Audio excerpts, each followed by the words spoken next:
Okay, and we're back. Oh, so I'm over here working on my Tudor restoration. I'm coming in and I'm checking out and inspecting these hands.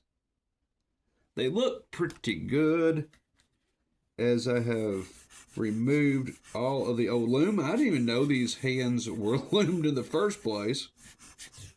But I did notice a small little slit in them. And as I looked, I noticed it's like, wow, these actually have loom inside of them. So now I've got to do a loom job so I can have some proper hands here. I'm trying to decide exactly what I'm going to be doing as far as the color goes. I just don't know yet. There's some loom glue, and I'm going to put some in here. I think I'm going to go, man, I don't know. I could go with green or I could go with blue. You know, I might just kind of mix the two together just to have what I want. And I'm going to tone it down on the amount of adhesive and powder that I put in there. So let's have a look at my loom.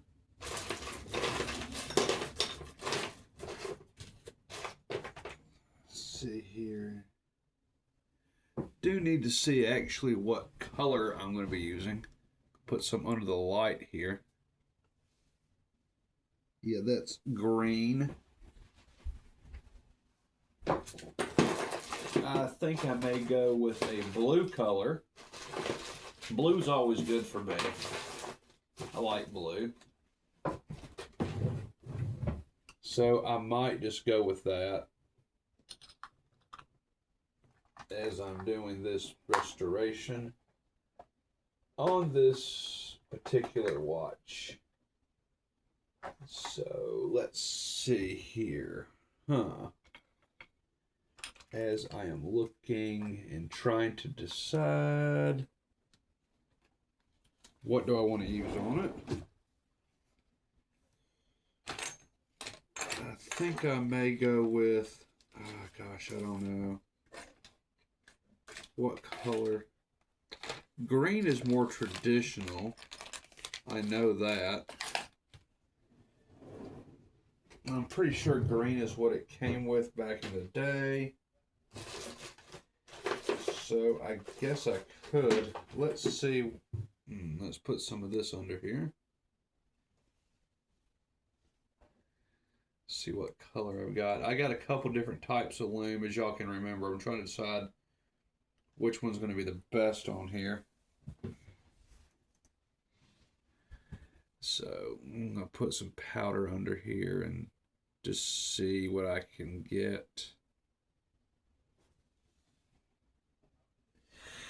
Yeah, I think I'm going to go with green. I think green is going to be a fundamentally okay color to use.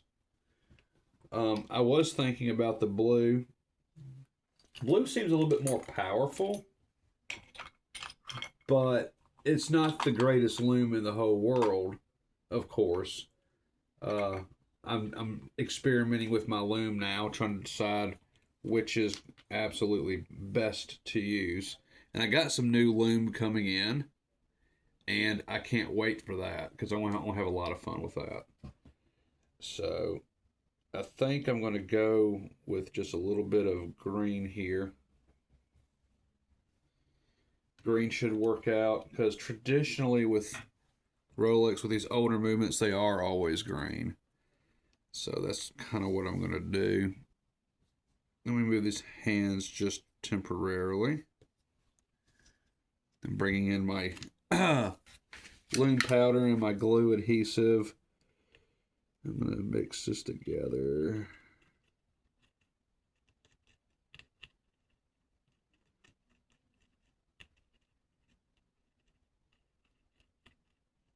I might be able to put a little bit more, quite possibly. that will work. Because I do like some strong loom. I think that'll be good enough. It's so amazing that even this will be too much, technically, and it's just a drop compared to what I have here. So when you mix your loom, you want it to be kind of a soupy, chowder type.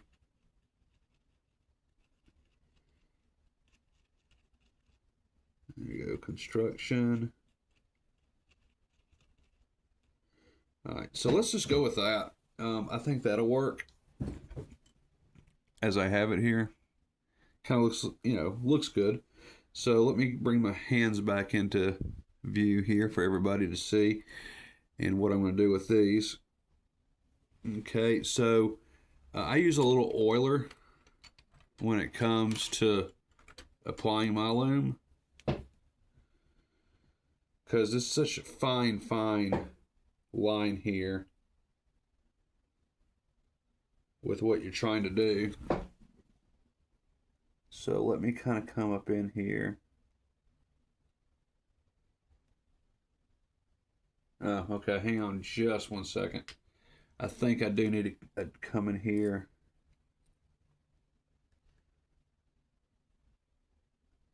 Make sure that that's, yeah, there is a little bit extra on there.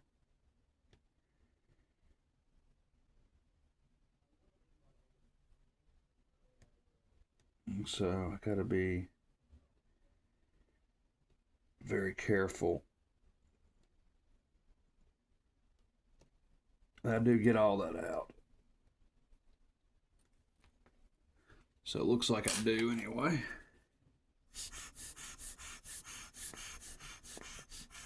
Okay, I had to blow it all out because I don't want any leftover loom.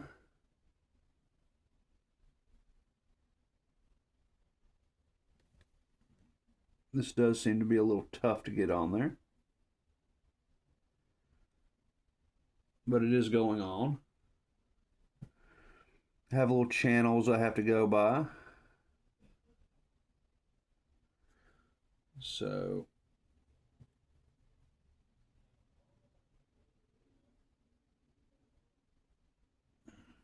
gotta make sure these channels are good.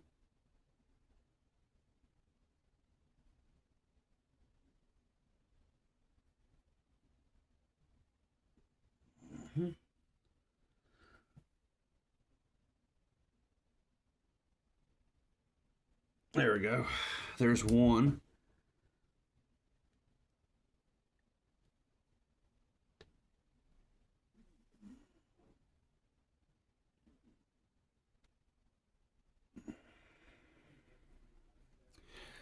So I do have that done, and I'm going to go back over this because I don't want any issues with anything overlapping and tugging on each other when it comes to binding the hands on the movement or anything.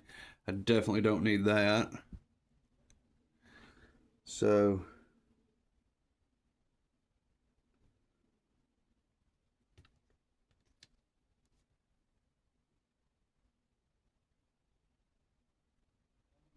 okay.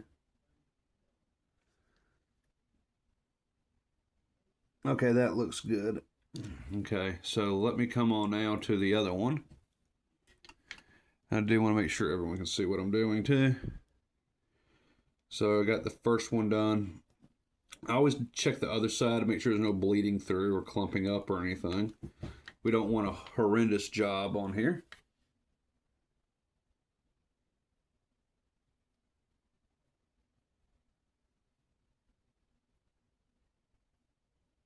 There we go. So there's that, and I'm going to come over it with a toothpick. Like I said, I don't want any issues with any binding of the hands. Let me look at that.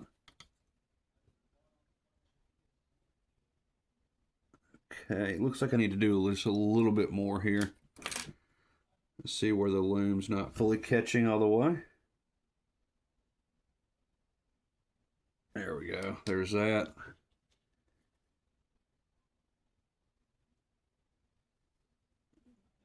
That looks pretty darn good. I'm just checking everything out. And when I check everything out, let me show you what I'm doing. What I'm doing is I'm making sure that there's not a big thick layer on the bottom, and I'm checking the other side for no bleeding through. And now I'm taking my toothpick and going over it to see if I see any toothpick showing through. From lack of lume, I am not. So these hands have now been lumed.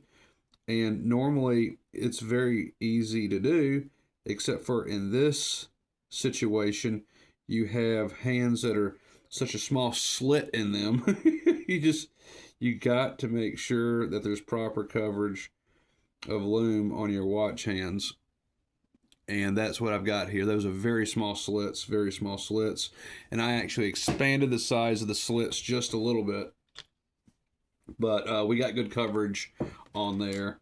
I doubt you'll even see this lume for the most part. So I just did it just to be thorough. We have to have proper hands on here. When this dries, I will go back over the other side for polishing. One thing I've got to do for sure is this second hand right here. This second hand is a little bit bent here and there. It needs a little bit of buffing. I'll be doing that as well as things progress along with this.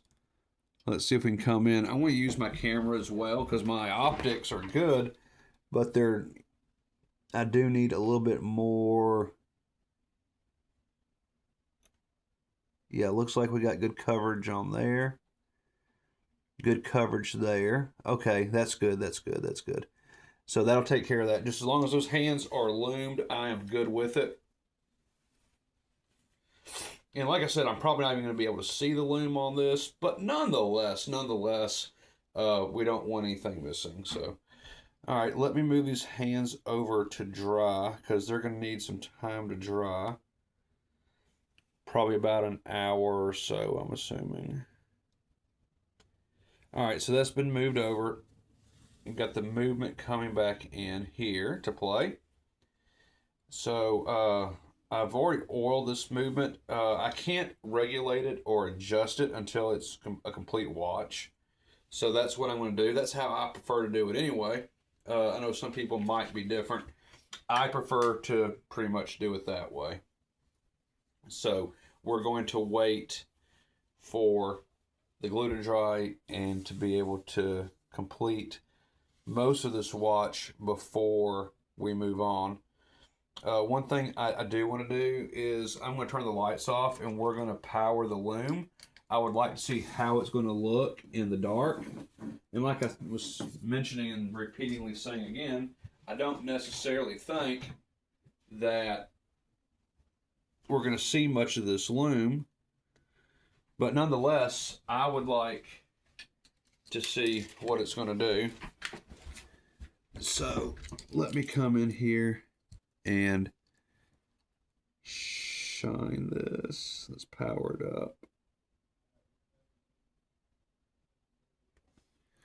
All right, so we got some power going on there. That one looks really good.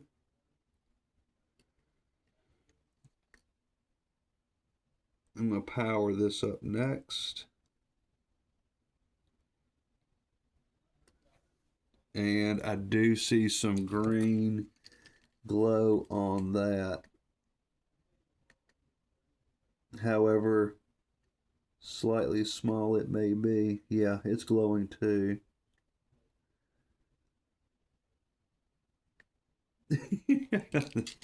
That's actually kind of cute. You can see it better on the hour hand than you can on the minute hand, that's for sure. Even y'all can see that, I think. So on the minute hand right here, you don't really see a whole lot. Now, I didn't want to space it out beyond what it's supposed to be, but I think everyone will kind of get the idea on it. So we're just going to leave it as is. Alrighty, a little blurry there. Let me keep hitting it. All right. So yeah. Now time is what we're working with. So we're going to have to let these hands dry out. When we come back, we should more or less be assembling this movement and dial and hands to form a watch. And then we're going to balance, regulate it out. And it should be on my wrist here in a little while. Ooh, I can't wait to wear this one. All right, boys and girls. That is what we have going on. I'll see y'all in part 2 coming up, where we're assembling this lovely Tudor, and then the final outcome of it, where I regulate it and put it on my wrist, and I think I'll be wearing this today. All right, boys and girls, I'll see y'all in part 2 coming up.